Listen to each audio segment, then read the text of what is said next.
I think for crypto, blockchain is beyond one single thing now. So 2017, there was ICOs, right? That was ERC20 tokens, basically. And 2020, even 2021, there's multiple things going on. The next one may be multiple things. It's no longer a single thing that drives adoption, I think. Because the industry is bigger, there's more players, so there's different sectors. We should be looking at what's the next big NFT thing. What's the next big DeFi thing? What's the next big new things? Maybe social media for crypto has not been invented yet, right? So, and there's some old use cases that have not taken off, but are starting to. Payments. Millions of cryptocurrency investors, developers, executives from exchanges and other companies with a stake in the business, as well as other participants in the sector, are searching for the next big thing in the market. Initial coin offerings, or ICOs, decentralized finance, DeFi, non-fungible tokens, more advanced payment systems, and other significant advances have in the past been known to greatly excite investors and have a beneficial impact on prices. Everyone is very prepared for anything significant after the upheaval, collapses, and regulatory witch hunt against the business over the previous year. Changpeng Zhao, often known as CZ, is the founder and CEO of Binance and claims that the cryptocurrency market is at a point where numerous money-making chances will likely emerge virtually simultaneously. Such opportunities are anticipated to arise in the near future, and CZ and Binance are geared up for them.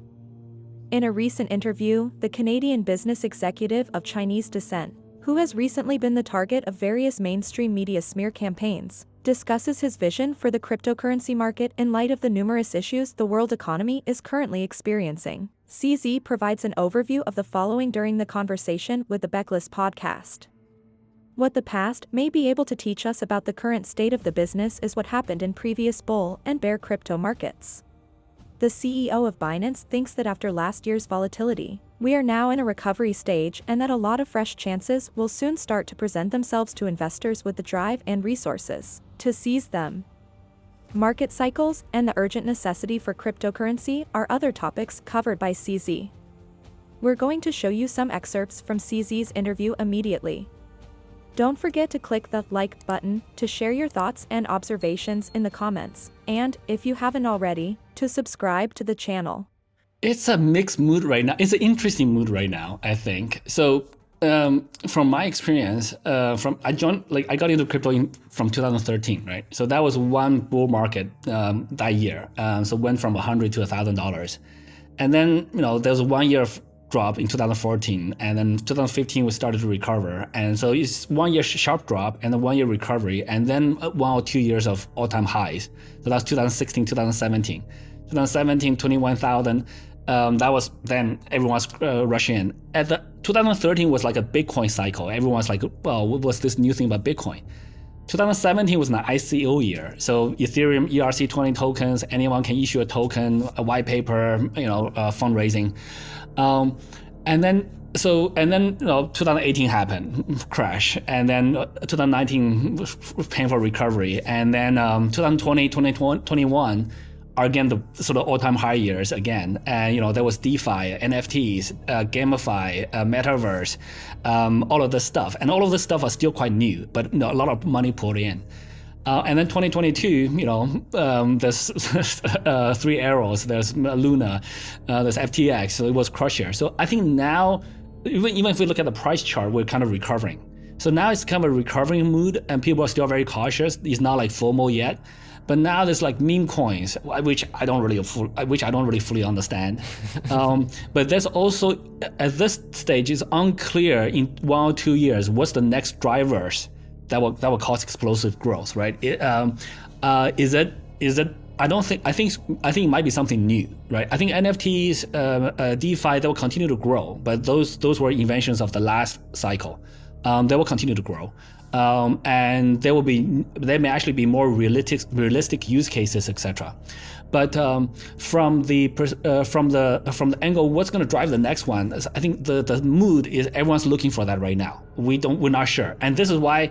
And when we're not sure, I think this is probably why a lot of people piled into meme coin, and they couldn't figure out what exactly is the next one. Meme coin sounds fun, but it shows that there are funds that are ready to be deployed, right? So people want to buy stuff, and they look at meme coins, they pile in. So that's my read.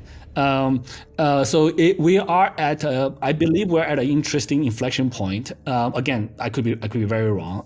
Hopefully, we're past the bottom of the bear market, and hopefully we are in the start of a bull market. But again, this is not financial advice. This is just a mood thing. But I could very well be wrong. Yeah. There's nothing says we have to get another cycle. The history pattern is quite clear if you look at it, but all swans were white until you saw a black one. So so history doesn't predict the future, and we can't just say because previously there was fairly distinct 4-year cycles, there's going to be a new one. So I think we got to take that into consideration. It may be, it may not. And so the way I would position businesses are, we should be prepared for a bull run. So we got to make sure like our systems can handle another 10, 20, 30x volume. But we should also be prepared financially for another 90% crash, right? So we got to have the stamina to last. So that's how we would run a business. That's how Binance is structured today. So we can survive on both sides. For people, I would usually recommend similar situations. I think the question should be changed. It should be not singular but multiple. So if we talk about internet, right, we wouldn't say what's the next big thing that will drive internet adoption. There's so many different things. There's video conferencing, there's social media, there's Google as an information, hive mind. There's a lot of different things going on. So in the early days, you may say, hey, what's the next thing? I think for crypto, blockchain is beyond one single thing now. So 2017, there was ICOs, right? That was ERC20 tokens, basically. And 2020, even 2021, there's multiple things going on. The next one may be multiple things. It's no longer a single thing that drives adoption, I think. Because the industry is bigger, there's more players, so there's different sectors. We should be looking at what's the next big NFT thing? What's the next big DeFi thing? What's the next big new things? Maybe social media for crypto has not been invented yet, right? So, and there's some old use cases that have not taken off, but are starting to. Payments, right? Payments was one of the most obvious use case, but there wasn't stable coins, there wasn't Lightning Network, there wasn't real-time fast payments, and now there's faster blockchains. There's been many new developments. And then we also have technologies that allow users to pay in crypto and the merchants accept just fiat. And the transaction happens in real time, like Binance Pay, Binance Card, a few other credit card solutions in the market. So, and we're seeing the global economy in turmoil. So there's a lot of uncertainty in traditional financial industries in the global economy. We're seeing like Africa, now the mobile phone, the smartphone penetration is getting there, and now they don't have banks. Only less than 11% of people in Africa have banks, and they're just latching on directly onto blockchain. So all of those things can be potentials. I don't know which one. I think we'll see multiple. I guess you call them unicorns or however you call them, multiple successful new startups, new concepts, and plus old ones together that will shape the industry. Actually, I did do a talk in United Nations in Geneva, I think 2018, maybe 2019. So I did do a talk, but that was more about how to use blockchain to enable transparent charity philanthropy efforts. But I think today, if I was going to do another talk, I would say financial inclusion, financial access. If we're talking, if the audience is United Nations, there are many nations, many people without financial access. People in less developed countries take them days to pay a bill. They don't have access to loans. They don't have access to many of the financial tools that we in developed worlds are quite used to.